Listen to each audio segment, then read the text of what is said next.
What's up, my beautiful bros? Pretty Maine-iac here, March 28th, NBA game picks and spread predictions, and I am talking forcefully because we only have about 2 weeks left in the season before the playoff special. Now, some of the matchups in the first round, or at least what so far looks like what's going to be the matchups in the first round, look to be tremendously watch-worthy. But first, let's start off with the games, then we'll get into the playoff matchups. First, we have the Cavaliers at the Hornets. Cavaliers slipping as of late, getting molly-whopped by the Heat last night. That was crazy to watch. NBA TV, 7 p.m. Eastern, 4 p.m. Pacific time if you are interested in watching. I'm going to pick the Cavaliers. They're favored by 1. They should win and cover. I just do not think the Hornets have any answer for LeBron James. I believe Dwight Howard can defend Kevin Love inside well enough, but outside not so much. Then you have the Nets at the Magic. Battle for the... Well, I was going to say battle for whoever gets the better pick, but the Nets don't have their first round pick this year. The Cavaliers do, so maybe the Cavaliers are hoping for the Magic to win this one.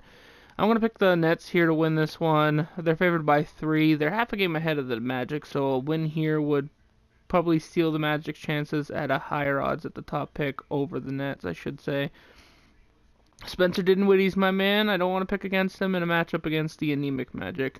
Then you have the Knicks at the 76ers. 76ers should solidify some more playoffs, some better playoff seeding. If the Cavaliers keep slipping, because they're only half a game ahead of the Sixers, say the Cavaliers lose to the Hornets and the Sixers win, Sixers actually steal the 3 seed from the Cavaliers, so that's interesting to know.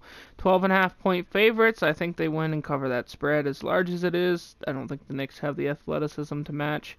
Then you have the Trailblazers at the Grizzlies. Same situation here. Grizzlies just probably poisoning themselves for the draft. Trailblazers favored by 6.5. They should win and cover. Then you have the Hawks at the Timberwolves. Timberwolves favored by 12 in this one. They need to win badly. They are slipping and slipping and slipping, and their hold on their playoff spot is becoming more delicate and delicate, I guess you could say. And then you have a battle of 2 playoff teams, one Western Conference, one Eastern Conference, with the Boston Celtics traveling to the Utah Jazz and taking on the Jazz. Of course, I just said so. Utah is actually favored by 8.5 in this one. This game's on 9:30 p.m. Eastern on ESPN, 6:30 p.m. Pacific time if you are interested in watching. You can watch via the ESPN app. Well, if you put your satellite provider in the app, it will connect you and you can just watch it on your phone. I've done it many times. It's pretty fun. I'm going to pick the Celtics in the upset here. If my only logic is illogical, then I will bring up the point of they beat the Blazers and they beat the Thunder. So I think they have what it takes to beat the Jazz. The only problem is I don't know if they have a matchup inside for Horford. Not Horford, but Gobert. That is my biggest concern. I do think they match up well with the rest of the team. Rozier is a really scrappy defender. And hopefully the others get back healthy so the playoff run can commence. They have the Clippers at the Suns. Clippers favored by 10 here. They should win and make another push for their playoff spot. Mavericks, Lakers. Lakers favored by 7.5. Isaiah Thomas is getting more surgery on his hip again, which is very worrisome because 2 hip surgeries in the same year, calendar year, I should say. It's kind of a sign that he's probably never going to be the same again. And he will be out for the long period.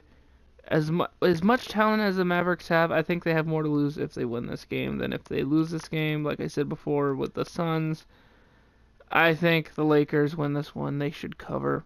And then a look at the standings, a quick peek, if you may say. We have Toronto 1, Boston 2, Cleveland 3, Philly 4, tied with Indiana, also at 5. Washington 6, Miami 7th, and Milwaukee 8th. Now, Milwaukee is only 5 games ahead of Detroit, so it's possible if they slip that Detroit or Charlotte can somehow grab the last playoff spot. But if Charlotte loses to Cleveland tonight, you can basically call it quits on the Hornets. And a win for Washington and a loss for Detroit would solidify Washington's spot. And then in the West, you have Houston 1, Golden State 2, Portland 3, Oklahoma City 4. A tie between New Orleans and San Antonio for 5 and 6. Utah's only half a game behind at 7. Minnesota's a half a game behind Utah at 8. And the Clippers and Denver Nuggets are only a game and a half and 2 games behind the Minnesota Timberwolves. Now, first round matchups that I was talking about that look so interesting to me is a banged up Boston Celtics squad, especially if no Kyrie Irving's playing, against the Miami Heat, because the Miami Heat are awfully scrappy. Like I said, they did beat the Cleveland Cavaliers last night. That has a potential to be a 6-7 game series. And then you have Cleveland at Washington, but if Cleveland falls and Philadelphia goes up, it would be Cleveland, Indiana, and Philadelphia, Washington. Either way, those would be interesting to watch. Not really top tier matchups, but interesting to watch. Then you'd have Toronto against Giannis in Milwaukee. That would be good-ish to watch. But I think the most interesting matchups are in the West. Currently, where sits New Orleans and San Antonio tied, Oklahoma City would travel or would host the Pelicans, and the Trailblazers would host the Spurs. I think both of those matchups are tremendously interesting to watch, especially if San Antonio flips with New Orleans and has to travel to Oklahoma, and New Orleans has to travel to Portland. I think that would be a great matchup. Utah traveling to possibly banged up Golden State Warriors could be potentially dangerous, and the Minnesota Timberwolves going to Houston is actually probably no problem at all. Like I said, a lot of interesting matchups. Anyway, guys, thank you for watching. Don't forget to leave a like. And I'll see you guys tomorrow. Peace.